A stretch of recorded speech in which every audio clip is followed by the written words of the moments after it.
রমজানে দীর্ঘ সময় সিয়াম সাধনার পর ইফতারে শরীরকে সতেজ রাখতে সঠিক পানীয় বেছে নেওয়া জরুরি। সারাদিন না খেয়ে থাকার কারণে পরিপাকতন্ত্র কিছুটা সংবেদনশীল হয়ে পড়ে, তাই এমন পানীয় প্রয়োজন যা তৃষ্ণা মেটানোর পাশাপাশি শরীরের ভারসাম্য বজায় রাখবে। রান্নাঘরের পরিচিত মশলা জিরা দিয়ে তৈরি এক গ্লাস জিরা পানি হতে পারে সহজ ও কার্যকর সমাধান।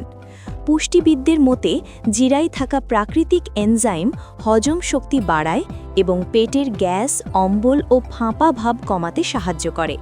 বিশেষ করে ইফতারে ভাজা পোড়া বা ভারী খাবার খেলে এটি বেশ উপকারী।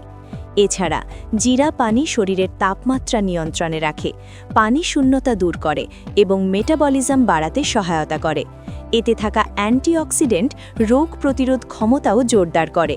তবে যাদের আলসার বা লো ব্লাড প্রেশার রয়েছে তাদের চিকিৎসকের পরামর্শ নেওয়া উচিত। Desk report, Bangla post.